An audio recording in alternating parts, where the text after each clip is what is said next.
What's going on, Yins? This week on Car Dat Bill, we have a 2022 Jeep Grand Cherokee Summit Reserve Edition 4x4.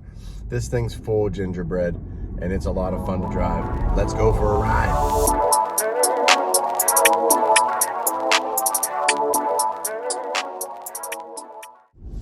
So first impressions on the Grand Cherokee. Full disclosure, I've always thought Grand Cherokees were like the it luxury vehicle. I always thought that, you know, growing up, when you had that, you reached a certain status. But as I get older, and I've been driving cars for a bunch of years now, there's obviously nice SUVs everywhere, but the Grand Cherokee still kind of carries that exclusivity, the luxury, and this is no different, especially the Summit Reserve.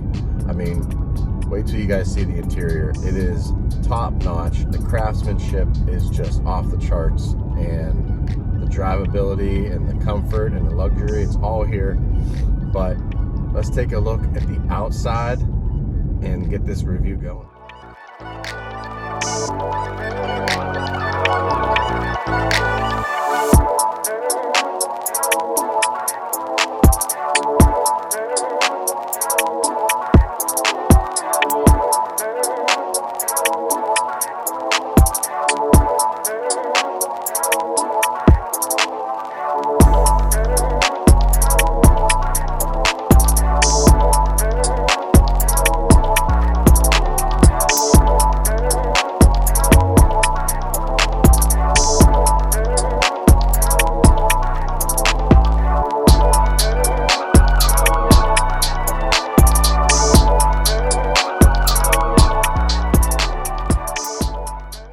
All right, guys, let's look at this Grand Cherokee Summit from the outside first. And look at all these LEDs. Everything up front here is an LED. Reverse reflector lenses up front. Same thing with the LEDs on the bottom on the fog lights. Love the LED top light, running light. And I love this grille, how this grille is upright now and very muscular in the front. Walking around the sides. Check out these rims, 21-inch wheels. Look at the shape. That's what I really want to go over. The shape, very, very strong up front. And then we get this quick turn in the back because it's not the L model. This is the 2-row, and you can get this in a 2-row and a 3-row now in two different motors. The motor that's in here, and then you can get the V8. But look at the tailgate. Again, flat, no bumper, straight down. Love this accent line that comes around. Also love the LED, how the LED lights have kind of shrunk across the back. Your tow hitch is hidden on the bottom there. True exhaust, dual exhaust. Just an overall handsome, classy SUV. Let's go on the inside now. Take a look at that. All right, guys, inside the Jeep. And the first thing, before I even turn this on, look at this screen. Look at the dashboard. Look at just the fit and finish and quality of this interior. It's actually ridiculous. One of my favorites by far.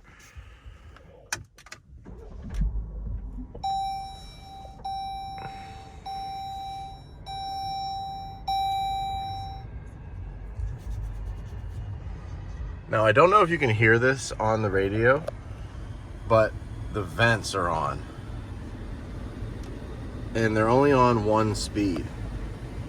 They're only on speed number 1. And I don't know why it's so loud. And it never really goes away. It's always loud, and I can't get it to get quieter. But look at this interior. Let's try to avoid that for now. Let's turn it off real quick. So down here, this is all digital now, and it's all controlled by the buttons on your steering wheel. So you can toggle between certain things, night vision, your driver assist package. You hit this button here and it gives you a menu option. So now you can toggle between the different menus on the screen. So it's really cool. really functional. I love how it bounces back and forth. And then when something happens on the screen, those gauges get small so you can kind of see. Now, night vision's not gonna work, I don't think, because obviously it's daytime. But I have some photos of that I'm gonna add to the video. Now, along the side here, we have the seats, and this is the seat massager. Yes, massaging seats. McIntosh 950 watt amplifier for the sound system that goes over here, down here, sneaks into the back and goes down there, and then there's a subwoofer back there. And yes, there are screens throughout. So let's get back to the functionality and the interior design. Unbelievably crafted wood grain on the sides, layered down onto your stitched side panels. Follow it up to the top here. We have piano black finishes there, leather wrapped dashboard that sweeps across. This is your heads-up display. Sweeps across, small thin vents up top. And then look at the screen, and look how the screen is kind of built into the dashboard. I mean, really, really classy. I like how that water falls over the top, meets up with your HVAC controls down here. Up top here are your automatic start, stop, your lane departure, your traction control, your parking buttons, and then this here turns on this screen over here, which as you get over to the driver's side, you can no longer see. See how that works? And you come back over to the passenger side, and then there it is. And you can swipe these things. And I honestly don't know what you would use that for besides just like tech entertainment, stuff like that. Down to the bottom here on the dash is your gauge cluster, your gear shifter, which I love how they've taken it from up here and put it down here just so you can rotate as easy as possible. Here's your air ride suspension. You can lower and raise the vehicle, your different drive settings, your four-wheel low. And then in here, if you open that, is where your USB and everything is. And this is your HDMI controller for that screen up there. And again, look at the detail, look at the stitching, the seats, say Summit on them, suede on the headliner all the way back. It's just an absolutely gorgeous, well-crafted interior that, I mean, look at the steering wheel. Even the wood grain on the steering wheel is just classic, and it's very well made, and it just feels like it is. Let's check out the back. Got ourselves a windy day today. Garbage in the door, great. Have the different little vents and different little screens you can put up. Now look, you have two screens on each side here, controlled by a remote controller that's down here. And believe me, my kids figured out how to watch YouTube and all that stuff. It's all on the screen.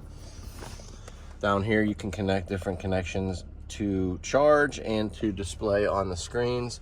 Each screen comes up with a screen saver when you first get in the vehicle. Static seat belts so the kids can buckle up themselves. And a decent amount of room back here. Not too bad. Sneak in the back here real quick. I left a hockey bag in there so Yins can see just how big this area is. I mean, this is a full-size big boy hockey bag. Got some plugs back here, some storage compartments back here, storage compartments. There's one of your speakers. I think it's an 8-inch subwoofer built into the back. It's just bass, so much bass. And look at that cool little Jeeps.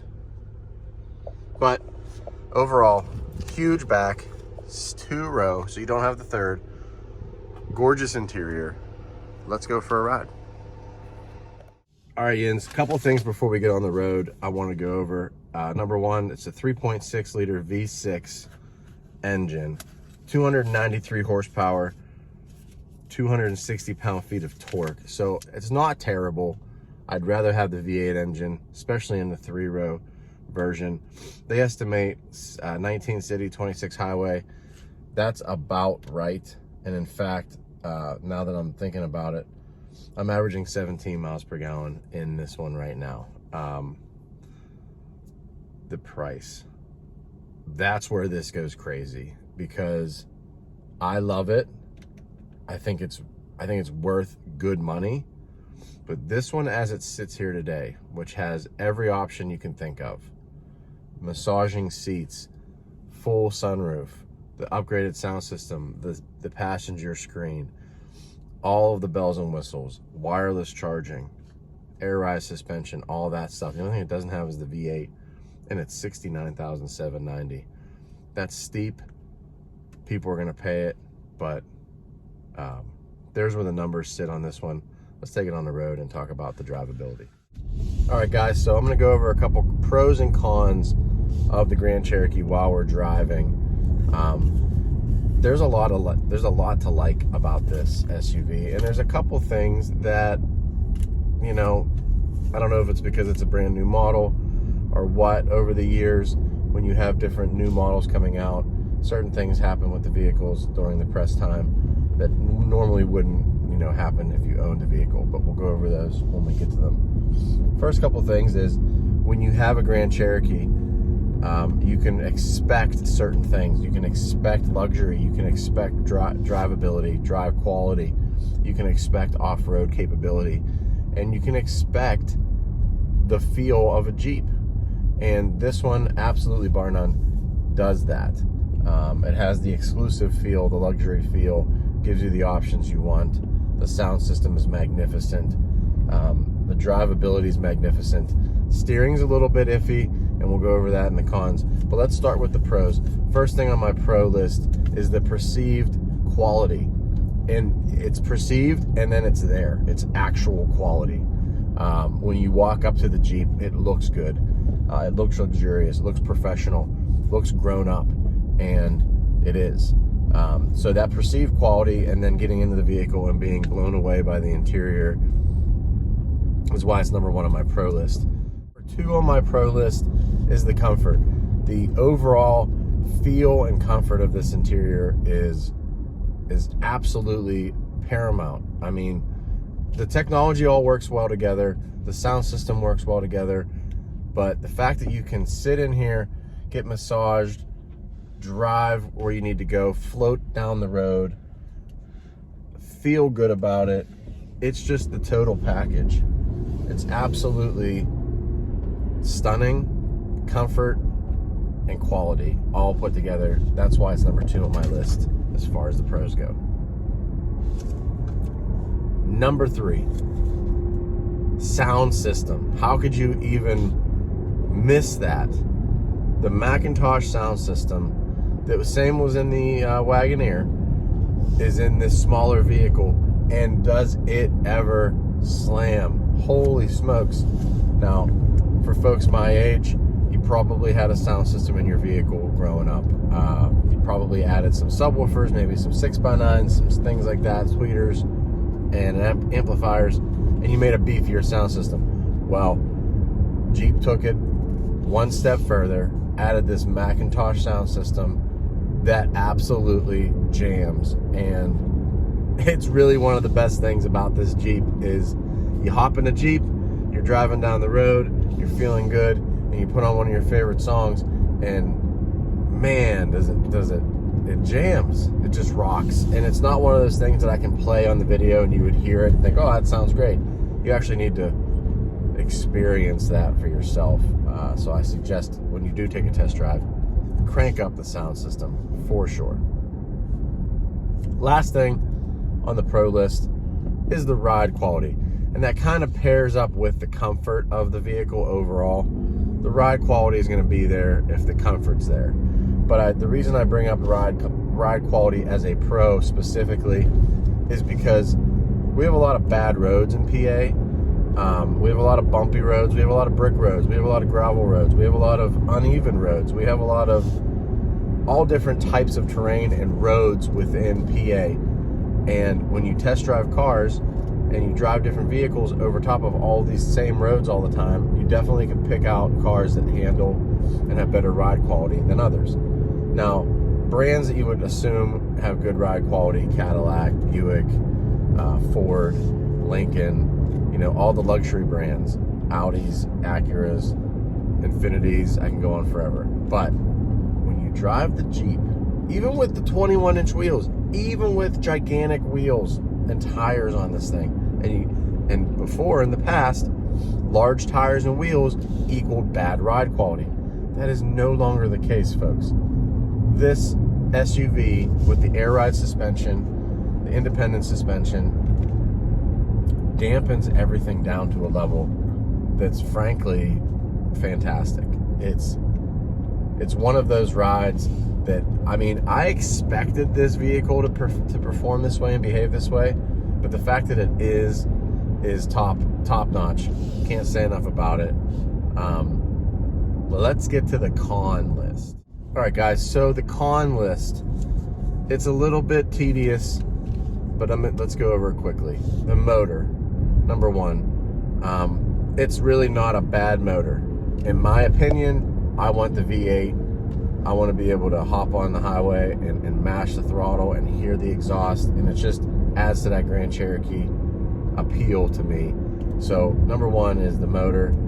It's that 3.6 liter V6 that they've used for years and years and years and years, and it's made it to an 8-speed, and it's okay. It's okay.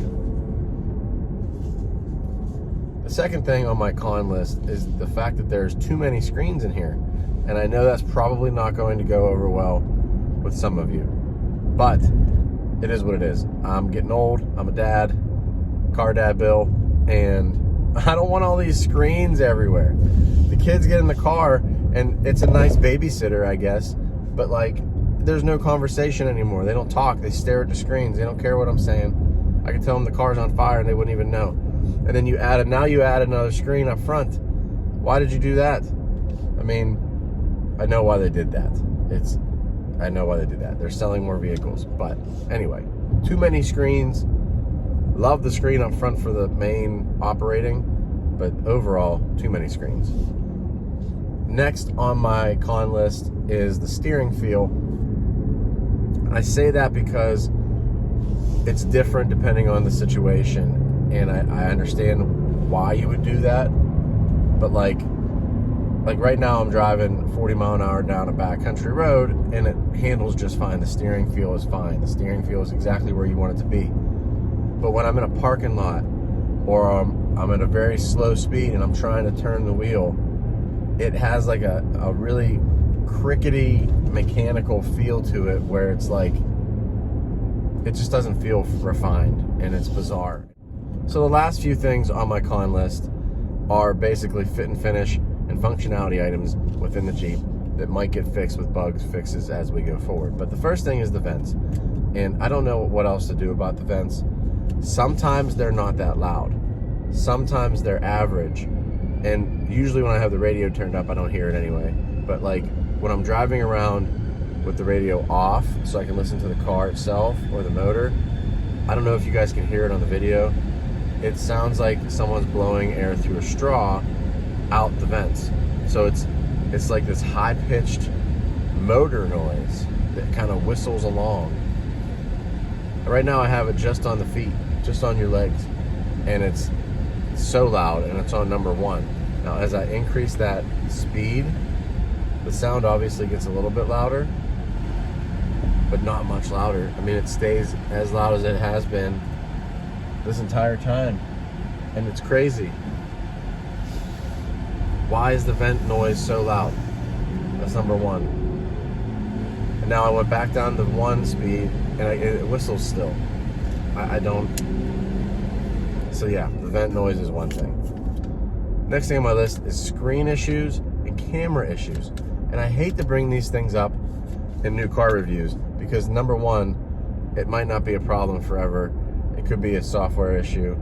could be an electrical issue. Just keep that disclaimer in mind. But several times while I've driven this vehicle for a week, the main screen goes blank and unable to restore until I turn the vehicle off and turn the vehicle back on again. Sometimes it goes off and I can touch the screen and it'll come back a little bit. You know, I can kind of get through menus. But the screen going blank while driving happened more than 2 or 3 times during the week. Now the camera issue only happened one time, and it was the rear view camera. When I got to a parking spot and I started to back in, when I did look down to refer to how far I was from the car behind me, it was black. It had all of the options for cameras and it had all the different angles for cameras, but the actual display of the camera viewfinder was not on the screen. And I actually did it. I put it in a drive, back into reverse, put it in the park, back in reverse, a couple different times to see if maybe that would correct the issue, and it never did.